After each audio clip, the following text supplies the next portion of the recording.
Welcome to what I hope will be an opportunity for personal growth to all who join me today.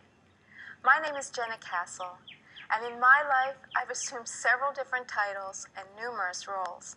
But today, I simply wish to share with you some exciting ideas in order to help us all to grow. For when we open ourselves to growth at a personal level, we enhance our ability to more fully experience our lives. These ideas come from many rich sources.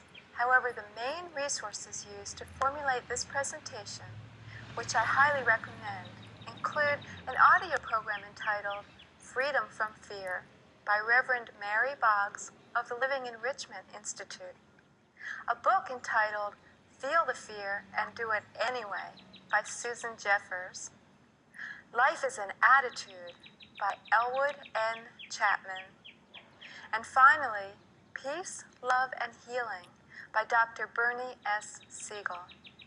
I'd like to begin by telling you a story. There once were 3 brick masons working together on a building. A little boy happened by and asked the first brick mason, "What are you doing?" Without even looking up, he responded, "I'm laying bricks." The little boy approached the second brick mason and asked him, "What are you doing?" The second brick mason looked kindly at the boy and said, "I'm building a wall." The little boy approached the third brick mason and asked the same question, "What are you doing?" The brick mason faced him squarely and replied with enthusiasm and obvious pride, "I am building a beautiful cathedral." Now, if this little boy approached you and asked you, "What are you doing?" how would you respond? Do you feel as though you simply lay bricks, or do you retain the original joy and enthusiasm of your life choices? Do you simply go through your routine in an unconscious manner, or do you always keep in the forefront of your mind a vision of your beautiful cathedral? Our minds are very powerful tools. How we experience our life's work, and indeed our lives, is to a great degree a function of what we tell ourselves. You see, the man laying bricks performs the very same task as the man who is building a beautiful cathedral. But his inner experience was quite different. We do have the power to affect our own perspective and therefore our internal experience of external events. We've all heard about positive self-talk, that what you tell yourself is very likely to become your reality. Well, if this is true, how do we turn our negative self-chatter into powerful I can messages? Well, one thing to understand is that the brain tries to find answers to the questions posed to it. So if you could ask yourself questions that will elicit a positive response, you have a head start on seeing the world in a positive way. For example, when you first wake up in the morning, do you ask yourself questions like this? What do I have to do today? What problems am I going to have to face? What's going to happen if I fail at the challenges facing me? Or try some of these questions instead. What am I excited about today? What challenges can I look forward to learning from today? What new opportunities can I create today? When facing a new challenge, or what some people call a problem, what kind of questions do you ask yourself? Do you ask, what could I lose if I try and fail? Or how about this? What could I lose if I don't try? What could I gain by trying, whether I succeed or not? Often, we're stuck in negativity or negative emotions, such as anger, depression, anxiety, to name a few. It's important to recognize that these negative emotions that we're experiencing are actually based in fear. Fear of failure, fear of being hurt, fear of being humiliated, fear of not having enough money, fear of being alone. I'm sure you could add to the list. For example, if you get angry because someone cut you off when you're driving, the first thing that actually occurred was that you experienced a fear of having a collision. The anger was actually based in fear, as most negative emotions are. Fear is the biggest inhibitor of us acting upon our dreams and living our lives fully. We hold back from participating in life fully because we are afraid. We're afraid to speak our truth, we're afraid to show up in the world as we are, and we're holding back in some way because of our fears. Well, sad to say, it's not possible to do away with fear completely. Every person on this planet experiences fear. We all have fear in our lives. Think about it. Where is fear controlling you right now? We all have fear in our lives. Even the people who are very successful and self-confident, who are out there making their dreams a reality, experience fear. Therefore, fear is not the problem.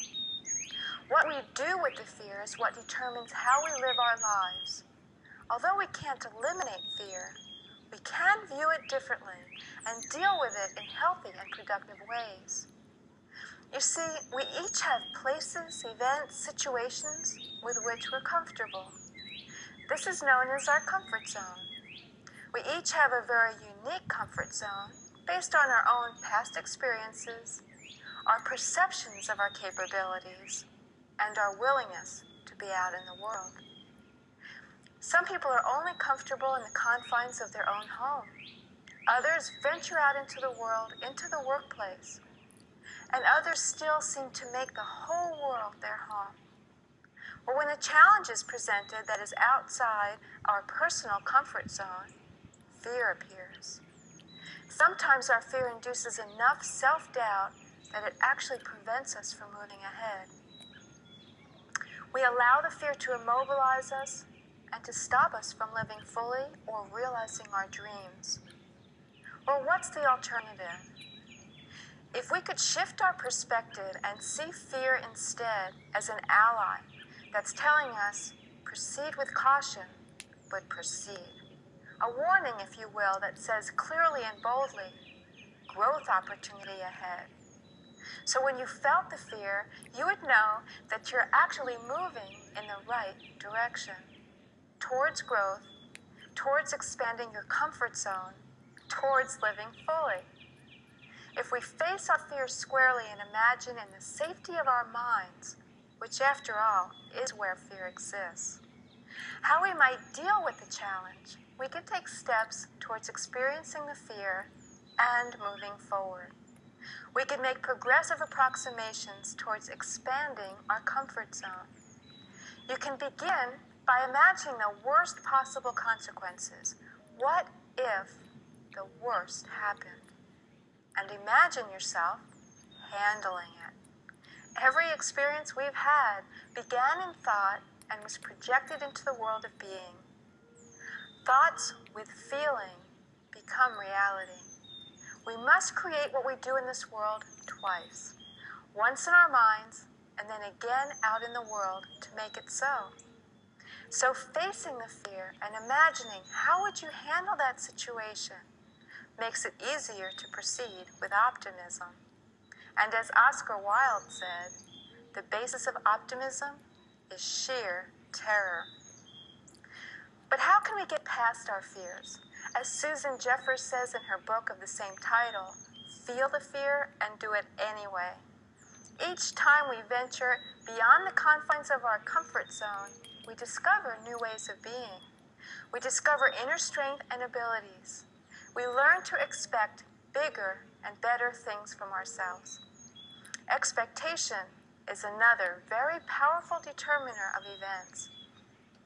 I'd like to share a story with you about a young man who took the Scholastic Aptitude Test, the SAT, as part of the college entrance procedures.